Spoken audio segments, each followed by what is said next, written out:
Hello everybody, welcome back to this episode of Big Noises from Media Voices, and it's one that I know you have been looking forward to for quite some time. Who are you? I am Peter Houston. And I'm Chris Sutcliffe, and who did you talk to on this week's episode? Mr. Rafat Ali. Rafat is the CEO and founder of Skift, a B2B travel site. It sounds like it's not saying enough because they do more than just content on the web. Well, you've been looking forward to talking to Rafat for a long time because he's never held back on his own opinions about things. No, he's a very considered guy. He's not like ranting, but he has opinions, and it was good to hear them. It was good to actually dig into some of them. People that have listened to the podcast and people that follow media know Rafat. He's been around a long time, way back to the paid content days, which was a blog actually. He describes it as a blog that he started, which they grew to the point that The Guardian bought them. Mm-hmm. And then he took a couple of years and he went travelling, I guess, and then came back and set up Skift as B2B travel service. Well, not to give too much away, right? But he actually talks about paid content and what The Guardian did with it. And he says that that's, in a lot of ways, representative of what has happened to content online, is that people don't understand the purpose of it or its identity. Yeah. And he's really sort of trying to double down on finding out what Skift is and making sure that people recognize that. So he talks about Skift as a premium B2B brand. And that's not like, I'm blowing my own trumpet or whatever. That's an aspiration for him. I think he's achieved it, and I would argue that he would say that he's achieved it. But it's not like, we're the best, we're better than everyone else. It's just like, we're doing this in a particular way. We're not just putting content out. We're always with an eye on quality. Yeah. And the other thing that you talked about was relevance. So that's how he defines premium, is that something is quality. Quality always matters. Detail always matters. But also this idea of relevance. And one of the things that I thought was interesting that he said was he's not a guy that follows the data particularly. I edited it. And the fact that you pointed that out makes me go, God, he did say that. Yeah, because that's so anathema to a lot of digital publishing strategies right now. Well, as we're always being told, follow the data. The data's got the answers. And it does. I wouldn't argue that data is not important. But I also think instinct is important. And the one thing that I would say Rafat has brought to everything that he's done that I've ever seen is that really, really good instincts. Yeah. And the other thing, tied to that, he's talked in the past about the problems of VC money or private equity money. And one of the things that he says is wrong with too much on modern media is that they raise too much money. He's been quite cautious in terms of taking money into the business. He says they've got investors, but he's never gone out and raised a bunch of money, because he feels that by raising that money and bringing outsiders in, you'll lose control. So the gut feel thing gets diluted. Obviously, we use Big Noises to kind of focus on dissenting voices and really to call out some bad practice in the media industry. How mad is it that the the revolutionary approach that he's taking is not going for the big score immediately? Yeah, and he talks about why he doesn't want to do that, but he also talks about the implications of that, and the implication is slower growth. You're not on that trajectory that's driven by ROI. You're on a trajectory, as he sees it, and I'd probably agree, that's more sustainable because it's based on that idea of relevance. It's based on the idea of quality. It's based on the idea of delivering something of real value rather than scale. If everything's scale, then you tend to lose sight maybe of what's at the core of what you're trying to do. And he also mentions the fact that, you've been banging this drum for years and years, that mix of six about having multiple different revenue streams. And he's not talking about just having a subscription-based business, but an intelligence one, an events-based one as well, which is, on the face of it, it's such common sense. And yet it really does feel like, to some extent, that is booking a lot of trends in media at the moment. And I think that's because, as he says at the beginning of this, it's hard, right? Media is hard. None of this is easy. And if you've got one successful business stream, the temptation is to stick with it, not to say, oh, let's do this and let's add this on and let's do all these other things, because it's hard work. It's hard work, work. You're sticking your neck out in a lot of cases. Well, the thing he said about that was they went off in a couple of, which I guess now are tangents, but at the time seemed like add-ons or line extensions. They went into health and well-being and they went into restaurants, and they shut them down because they didn't add what they thought they were going to add to the business. And I think there's a bravery in that. There's a bravery in saying, oops, that's not for us. His starting point with that was really cool. He says he takes this kind of Zen Buddhist attitude to it. I don't think he is a Buddhist, but he takes the Zen Buddhist attitude. If you can't control it, don't worry about it. It's not going to go away just because you're stressing. But on the sort of upside or positive side, he says he's never thought about, oh, this would be a good way of replacing people. Well, thank God for that. Yeah, exactly. So what they've done some really interesting things again. They went out and they've used AI to do the things that we've heard so much about, generating headlines, improving SEO scores, whatever it is. But they also trained their own large language model with their content and publicly available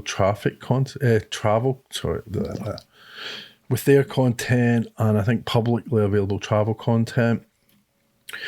And they've made that available as an app to their subscribers. Yeah. Which is, that's clever, right? It's a benefit of membership. They're not saying this is the best thing ever, like so many people that work in AI pretend.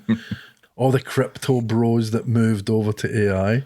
It's just an extension of Web3. We weren't wrong in getting all into NFTs. It was just that, it was an early step along the road to AI. Do you know what would be really interesting? Those kind of family trees that people do with all sorts of stuff? They do it with rock and roll and they do it with comedy. Oh, yeah. Where they draw a line between the different comedy shows.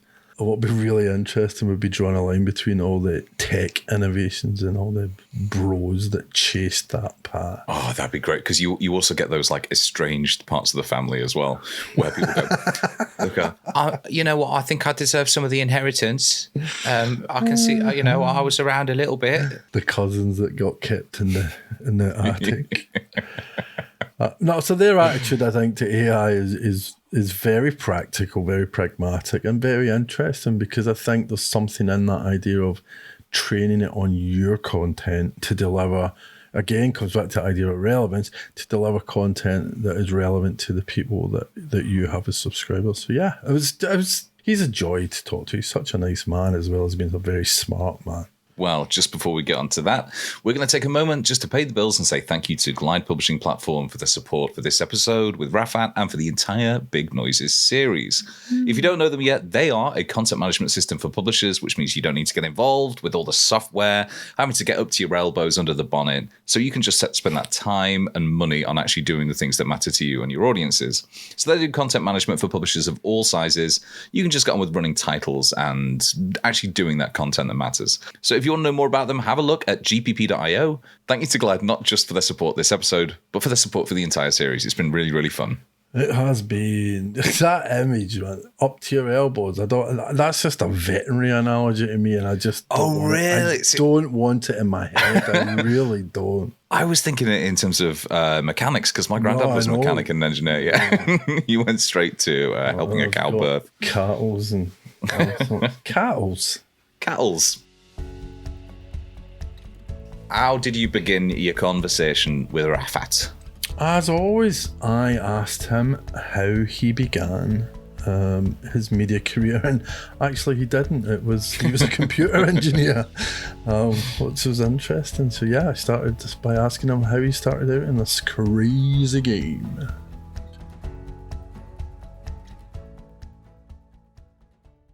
Yeah, I'm a journalist turned media entrepreneur.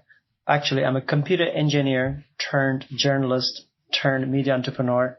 A relatively rare combination where people usually go from journalism media into tech because that seems to be more lucrative. I've done the opposite. And so, which is a story of my life, which happy to get into. But I have, I've always been interested in covering media, the business of media, advertising. That was my first B2B media job, was in India at what was the ad age of India in 1997 or 98. Moved very early into covering internet, 97, 98. I was still back in India and realized the action was in the US, came here for my master's in journalism in new media, and have basically been in whatever new media is called now, because I don't think it's called new media. Just media, right? Media. And I'm an accidental media entrepreneur, turned onto blogs very early. That led to me creating my first blog called paidcontent.org, which if you've been in media for a while, you would remember. If you're below 30, you probably don't know what paid content was. And so I built that into a company and sold it to the Guardian Media Group out of UK in 2008, raised a little bit of money for it, very little, $500,000. And with travel for 2 years, and then started what my current company is called Skift, which is a travel business media intelligence company focused on the global business of travel. Very large sector, global sector. It's actually an agglomeration of many subsectors. And we are 11 years into our journey now, have raised money for this as well, but I'm guessing this is what we'll talk about. We have not raised, in the scheme of things, we've raised about 3 million or so, and I haven't raised money, haven't had a need to in the last 8 years or so. So we're profitable as a company, growing well. Pandemic reset our business. We can get into that if we need to. Our business is news, research, conferences, and now a new addition to our business, which is advisory, sort of consulting business that we launched. It's still very early stages. So 3 and then a fourth business unit. We have also been acquisitive. We've bought 3 newsletters/sites over the last 4 years. We're in the market to buy more. We're actively looking to grow, but still a boutique company. We call ourselves a boutique, at least from a philosophy perspective. 75 people, globally distributed company. I would humbly say the most influential media force today in the global business of travel. Well, I think it goes beyond that, right? And I want to talk about Skift separately in a second, but go back to that idea of accidental entrepreneur. I love that because, and actually you've just talked about philosophy. I love the idea that your starting point is not, I'm going to make a business. Is that right? Is that a fair? Well, I mean, certainly nobody starts in media thinking I'm going to be rich. So that part has never happened, honestly. It happened briefly, I guess, when I sold my first company, but even that sort of went away. So yeah, my family is an academic family. My father was a professor in biochemistry back in India, and my elder sister is a doctor. So we come from a family of academics, and in our extended family, in our relatives, there's no business blood, if you will. And so I was a journalist. Journalists aren't meant to know business side in general. But I was covering the business of media, which I guess gave me a little bit of a leg up, meaning I was covering what ended up, I was learning about the businesses and how to create them while I was covering it as well. But I learned everything on the job. I mean, CPMs, etc., things that I learned on the job while I was initially starting paid content. I learned how to ask for money, and that continues to be, 20, 25 years in, the simplest thing in how you build a business. You got to learn to ask for money. And if you can't, then you can't build a business. And turns out you can learn to ask for money if what you're selling is what you 100%, 1000% believe in. Meaning, if I was asking for money on somebody else's behalf, I would not be successful. This is something that I've created, I 1000% believe in. It was true in my first company, true in my second company. And over the years, in my first company, I was the editorial talent. I was a journalist that was just creating this. in my second company, I'm the business person. But I always have, once a journalist, always a journalist. I'm not editorial at Skift, but I'm a journalist still at heart.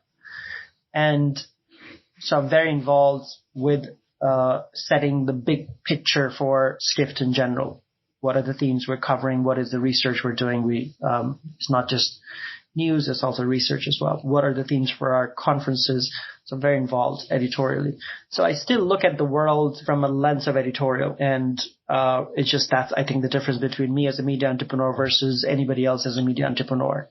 And I think it shows in our quality, hopefully. Well, one of the things I wanted to ask about Skift was if paid content was this evolving, almost accidental thing, was Skift much more intentional? Was your starting point much more intentional? Yeah, it was much more intentional. And also people said that, oh, you did it once, so it's easier the second time. It's not. I don't know. It certainly doesn't feel like it ever. And yes, the second one was I had a pitch deck. It was a pitch to investors. There were financial projections. I don't know if I think those are total made up projections, as most of them are. If you're starting something, like, what do you know? You don't know. And so yes, it was a more deliberate. We raised seed funding. We hired people pretty deliberately along the way. We added subscriptions. We added conferences deliberately. Well, conferences was sort of a rescue plan because we initially raised money and were unable to raise the subsequent round. And conferences bring in immediate cash flow. So we launched a conference in 2014 because we were running out of money. And so the good news was that first conference was a huge hit for us. So that saved us in many ways from a cash flow perspective. One of the things that I've sort of learned about myself as a media entrepreneur, a couple of things. One is I'm not a data-led entrepreneur. Like, I'm a very instinctive entrepreneur. If you ask me what the monthly traffic for Skift is, I can quickly find it for you, but I don't know at the top of the head.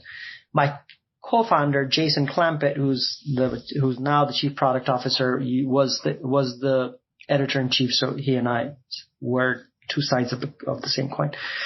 He's very much a data-led person. At least one of us is.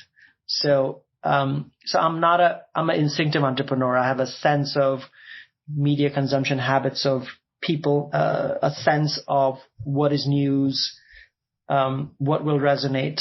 So that's certainly one of the biggest things I've learned about myself as a business That's kind of against the narrative, right?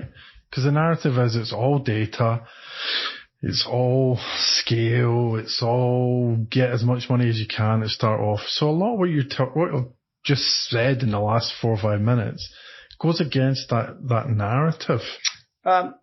Yes, I can't change myself, but I think that it's a slower path, certainly, that what we've taken, but we've ended up in a place where we have survived everything, like whatever nuclear threat that media businesses can face. We have survived everything. We survived not being able to raise money, which happens, as you know, in a lot of media companies' life cycles, where they initially get some money and they're unable to raise money. We have survived COVID, certainly. COVID was a death blow, should have been a death blow to our company because we were focused on the business of travel. 100% of our revenues came from the travel industry. Travel industry was shut, the most affected sector in all sectors. So we survived COVID somehow. We survived. This is a minor blip, but it was just a blip that went like this and this, which was Silicon Valley Bank. All of our money was in Silicon Valley Bank. So we survived that, but that was like a 3-day nightmare, absolute nightmare. So we're at this point, we're set as a company. Like, it's just up to us from here. Like, we're never say never. We've passed the rubric where we will fail. So it's a slower path. We have been set back 3 years in terms of revenue because of COVID. So we're sort of now at the path where we would have been if, we lost 3 years. So, but that's it. That's, I think from a quality perspective, I would say humbly that we're probably the most premium, and we can define what that means, premium B2B media brand there is today. in terms of quality, in terms of what people expect from us, in terms of if you come to our conferences, of what you will see and feel and experience. There aren't that many premium B2B media brands. I would say Business of Fashion, based out of London, is very much a premium B2B media brand. It means everything they do comes with quality. That type of quality requires investment. It takes time. I would rival ourselves against any B2B, forget any B2B, any media company today in the world. So I think that's the long answer to your question is yes, I'm not as data led, but I am very I want to be profitable. We are profitable. I would like to be more profitable. So that's a path we're on. So I would say, even if I'm not data led, I certainly have the business sense. Otherwise we wouldn't have survived. So what's the mistake that other media brands make then? Oh, well, if there's one mistake, or is there many mistakes? I don't know. But when you look out there and you see these yourselves, and then you can name a couple of other premium brands, when you look out, you see all these other brands, what mistakes are they making? And there's no, as you said, there's no one specific large mistake. I think most of them are, I've talked about this quite a bit. I think you know this. Many of at least the consumer ones raise too much money, and then the expectations get warped.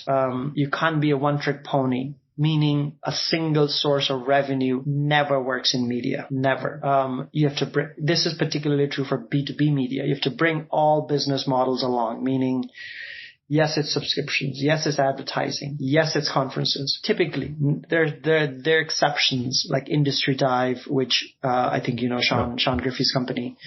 They are probably, they don't have subscription revenue. They don't have event revenue. They're purely advertising, but they're focused on leads as a thing that they sell to their client base. But they also have now marketing services as well. So it's not a single business model at all.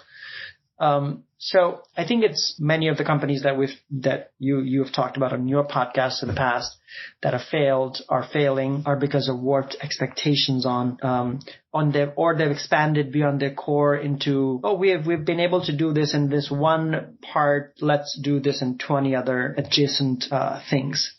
And turns out they fail, or that their distribution is based on third parties. This we already know what the answer, what has happened to that now.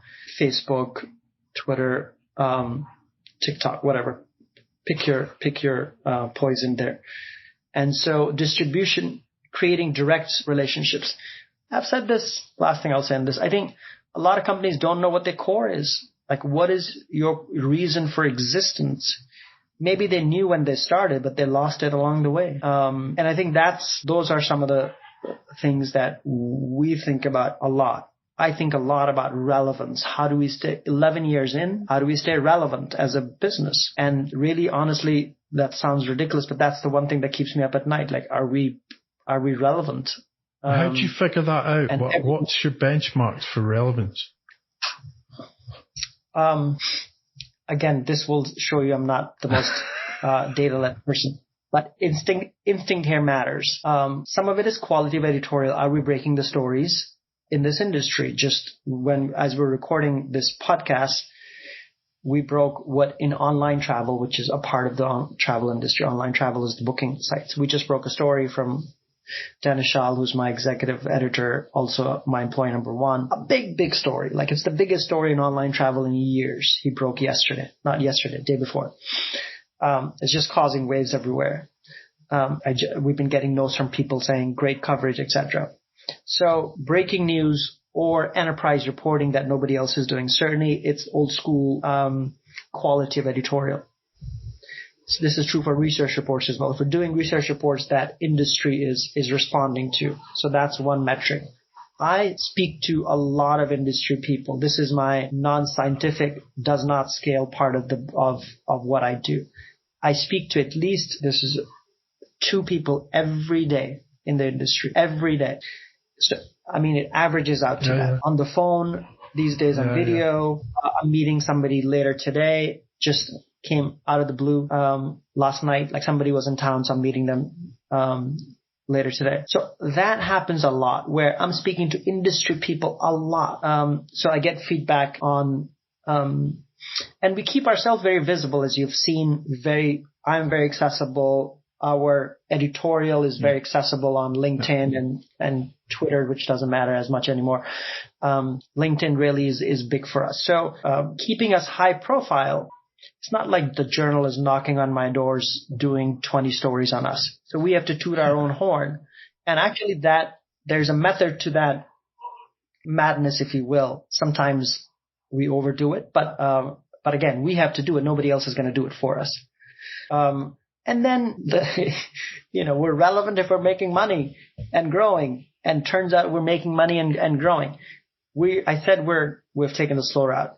We are growing 15 to 20% dollar-wise every year. So it's not 11 years in. That's, I would say, pretty good for not having raised money for a while. So I would say those are some of the KPIs. Not all parts of the business are amazing. Some parts, it's just a fact of life. Like everything looks amazing from outside. But there are parts of the business that we are struggling with that will be true for any company, however well they're doing. We're trying to figure out how to reinvent this part of the business or how to make this part of the business relevant again, but we're strong in these parts. So all of that push and pull, it's never easy. I mean, but you've also been brave enough to say this isn't working. We're not doing this anymore, right? You went down the wellness route for a little while, and then we did in the restaurant world and the wellness world, and just didn't work for us. This was our theory of related sectors: travel, food, and wellness, which in my mind was the business of leisure, meaning if you have disposable income, this is where you're going to spend it. You're going to spend it on travel or food, restaurants, F&B, what they call, or you're going to spend it on wellness. In theory, that sounds great.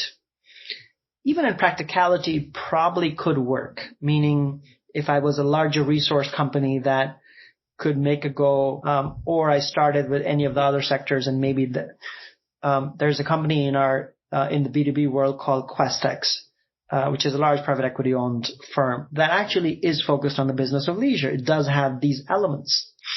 I wasn't thinking of them when I was thinking of this, but it just so happened that now they're focused on the business of leisure.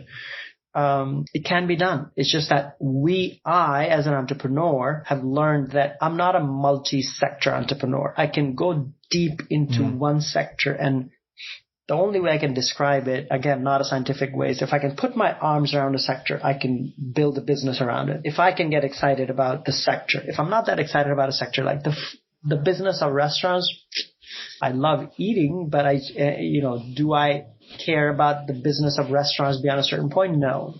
Do I care about the business of wellness beyond a certain point? Not at all. And so it's just that I have to be excited about a subject matter. I think that's part of the problem with invested companies or people that are working with VCs or private equity, that they're more excited about the deals than they are about the business.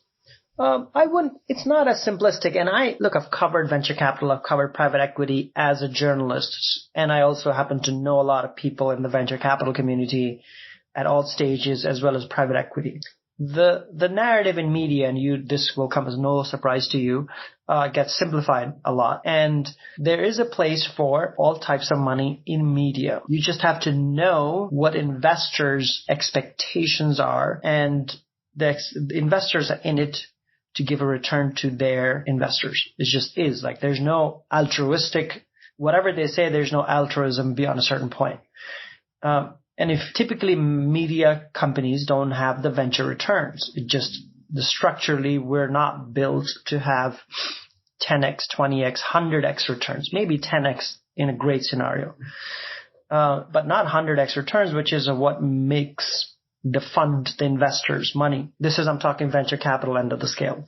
Private equity is a different one.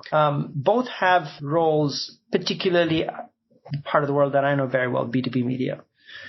In venture capital, if your investors are patient and not raise too much money, and they're not looking towards you to return their fund and more, there are chances that you will do decently well, anywhere from 5 to 10x money returned to investors. Again, this is not venture scale, but this is enough for early stage seed individual investors type of them.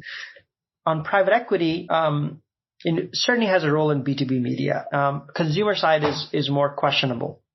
And personally, I don't see our company. I don't want to sell our company to private equity, because typically it really depends on the entrepreneur. Then you're on a cycle, meaning you're on a 5-year cycle, 3 to 5 year cycle, where there are good chances that your fate becomes being passed around from one private equity to another. There are some people that are totally up for it. I, as an entrepreneur, am not up for that ride, which is, sure, maybe I take investment now from one private equity, but then I have no guarantee that this pass around will end at some point.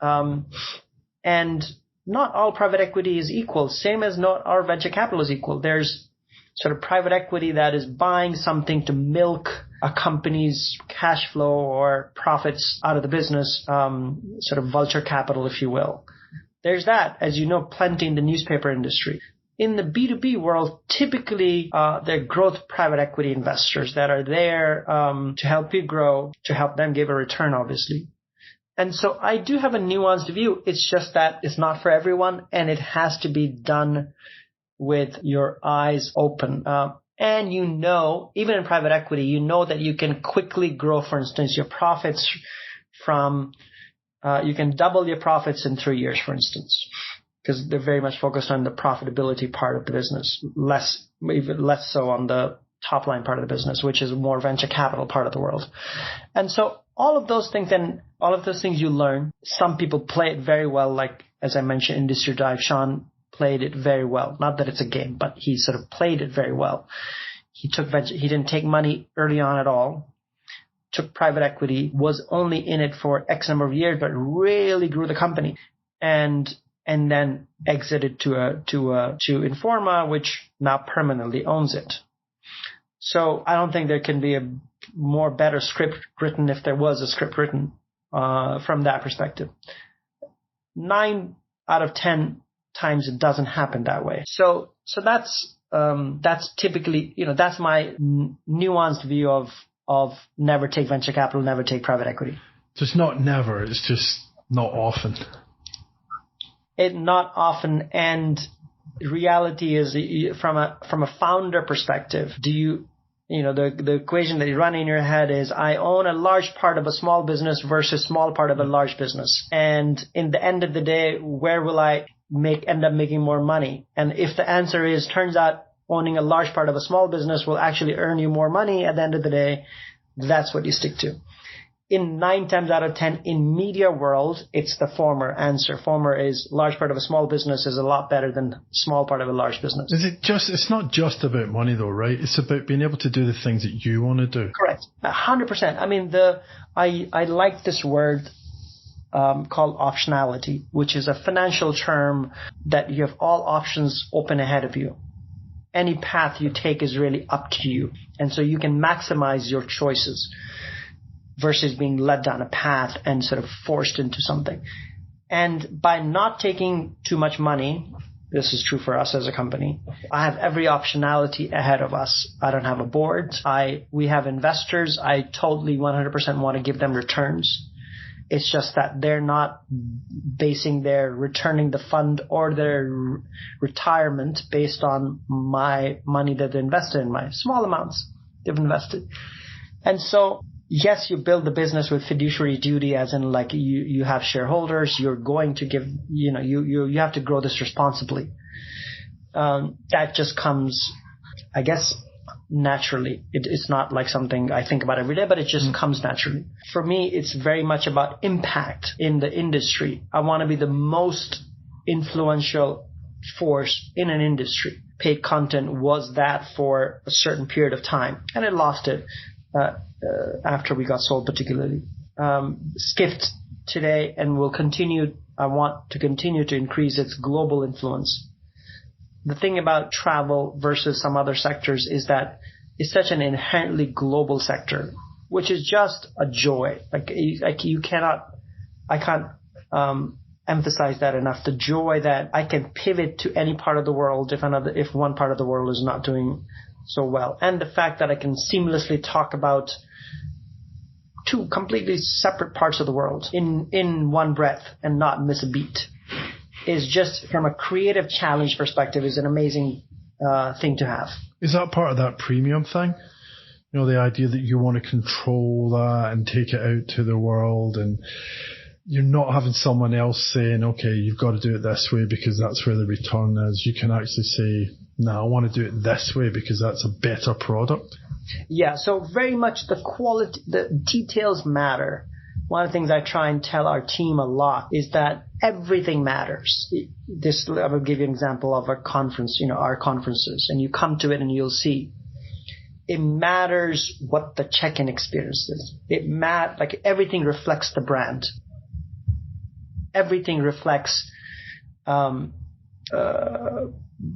quality of our editorial, the chairs on the stage, the lighting on the stage, the music that comes on. Everything has to reflect Skift. Our editorial. Do we get editorial right 100% of the time? Of course not. We produce so many stories. I'm sure X% were totally irrelevant stories that didn't make any sense in hindsight or even in the moment. Everything matters for us. We don't get all stories right all the time. I'm sure there's X% of stories or research reports or conferences that we do that are not relevant. But if we're not even aiming for it all the time, then what's the point? That's what I tell my team, is that the details matter. We won't put out any document, for instance, on Skift's behalf that doesn't have a certain sense of quality, even on the sales side. So for us, that part is very important. Okay, so that brings me to my AI question. You've taken a very different approach to AI than a lot of publishers are. Is that where that's coming from? Is that the premium thing again?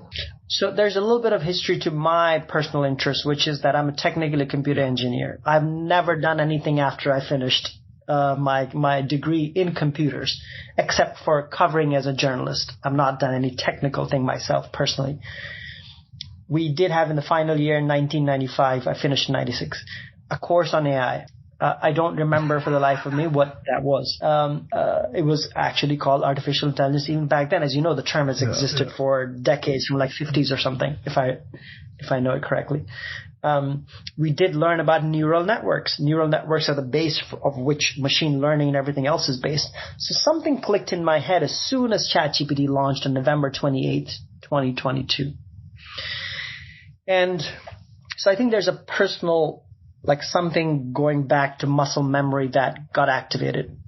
But also a bunch of the things that we've wanted to do around data and information versus the media part of the business from the start of Skift that we weren't able to do because we were just a small company, not a tech company. Many of those are now possible because of where the technology of AI is today, the next gen generative AI things. So in many ways, we're coming a full circle as a business of like, we're creating what we try to call data services as just services. And also something in my head clicked when I saw, I forget, somebody early in February maybe, where the generative AI was trained on sort of legal information, and lawyers could ask legal questions, and sort of something clicked in my head to say, we could be the expert in travel. Being able to become the expert at questions that the industry has, travel executives have, people who read us, versus us just presenting them packages. I present to you a story, I present to you a research report, I present to you a conference. It's a package that we have created. They can choose to consume or not to consume. Versus a query-based relationship. You have a question, we have an answer. Is a high bar. Like typically software, data-led products have that bar versus media. And so generative AI gave me the idea that we could actually become that expert because we already have all the answers in the historical 11 years of stories and research reports and conferences and earnings calls, because we cover a lot of public companies, earnings calls and public company filings. So not just our content, but content from outside as well. that we can train our LLM on. And so we launched now 2 months ago Skift, which is our chatbot trained on our historical archives and also financial documents from public companies, that U.S. public companies today. We're expanding the scope of it as we go along. And at no other point in a small company like ours will we get a chance to be called to be known as pioneers. So there's a little bit of that where, like, in which other sector would anybody ever consider us a pioneer? So I want to get a taste of it. So like, we are certainly on the vanguard on this. Our small dev team of 4 people have learned this stuff and creating this stuff. Is it going to change our business dramatically? No. Is it changing it today in 2 months? No. It will take time. The Q&A based relationship with our users, our audience has not done that before with us. It will take years to retrain them. It will also depend on larger services like Google and others. If people are used to moving away from search to Q&A, then they will do. So if they change their habits in the larger sphere, then we have a chance. What we're doing in the meanwhile, so the usage of the chatbot is okay. Is it amazing? No. Is it enough that we want to continue to build on it? Yes. What we are doing, and again, you build it, people will come. Obviously, that doesn't happen. We have to continue to market it as part of the subscription service. So it's not a free chatbot. If you're paying subscriber to Skift, you get access to it. We keep improving the technical foundation of it, meaning that the new version has better answers than what it was a month ago, than what it was 2 months ago. So we've rebuilt the back end a couple of times. That's purely a function of the technology is much better 2 months later than it was 2 months ago. So there's that part. The other part that we're doing is we're actually creating articles based on AI trained on our content. So there's controversy, as you know, about AI-generated content. Theoretically, there isn't in ours, because we are creating stories that we're not hiding at all. It's actually, the headline says "Ask Skift." Like, it's not, it cannot be more clear. And we also, not just in the headline, we also say it in the body of the story at the top. And this is a story. So it's not typical stories. These are explainers or backgrounders or timelines, sort of those 3 categories, I would say. Related categories, but you could call them explainers, I guess, in a single word. We did something about why this just came out, I think yesterday maybe, or day before, why summer travel is so problematic. And so it's a business story, but also sort of a little bit of a consumery angle to it. And we asked our chatbot a few different questions, and it gave answers on, here's why there's a bottleneck in US. Here's how companies respond. Here's how travelers respond. Here are some of the solutions. So we've come up with a format, actually, of creating these. And it's also a way to market Skift as a usage thing. Like, people, if they read stories, to say, oh yeah, Skift can answer some of my queries. But also, it's become a good way. So, long story short, your question was why I'm an optimist. I think it's a superpower in many ways for us. We're using it to suggest headlines. We're using it to generate SEO tags. We're using it to generate summaries of our research reports, of our stories. We're using it to generate images.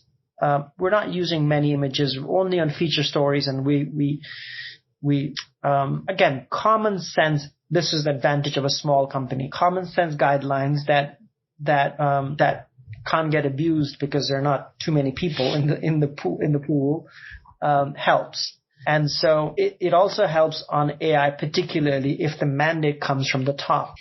This, I think, will be true in any company. If it doesn't come from the top, if it's just if the top management or the founders, etc., haven't bought into it, it'll be very hard. So I don't worry about the existential threats. I just don't have the time. Plus, there's nothing I can do about it. I, as a small entity in this universe, have no control over these things. So there's a little bit of that Buddhist Zen attitude, like what you can't control, you can't be worried about. And so that's kind of how I approach it. And the fact that I've communicated that to our team such that they don't think it's a threat to their job, versus how do I use the tools to make my work faster, better, more scalable, if you will, if that's what's needed. I have had zero thoughts. Like, it's hard. I've had zero thoughts of saying that I'm going to lay off people or something because AI is going to take. It just doesn't enter my mind. For me, it's, I can do things more scalable, more faster, more differently, or new things. So that's kind of the only way that I think today, that's the only way to wrap your head around it.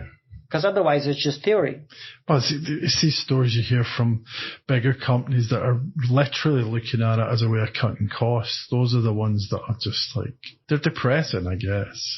Yeah, I mean, they're the ones getting in trouble. Exactly. And you see this with I think I saw something on, there was something in Gizmodo, which is a tech blog that's been around for a long time. They got it wrong. CNET got it wrong. Anytime, you're trying to undercut different ways to do it. Well, it's the exact opposite of your premium philosophy, right? Yeah, I think it stems from that. You're right. If you know your core and you know that what you have to create for your audience has to be premium, everything else sort of flows from it, if you will.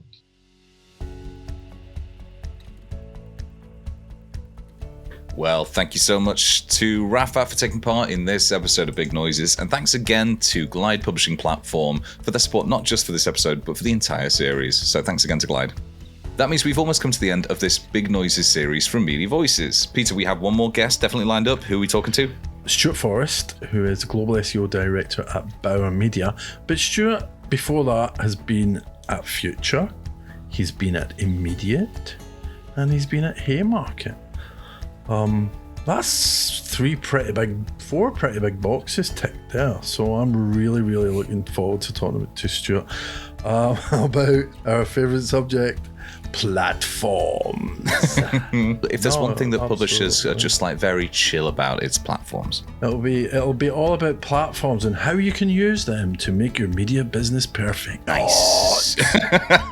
All right. Well, until we're back for that fantastic chat, thank you so much for listening, and goodbye. Goodbye.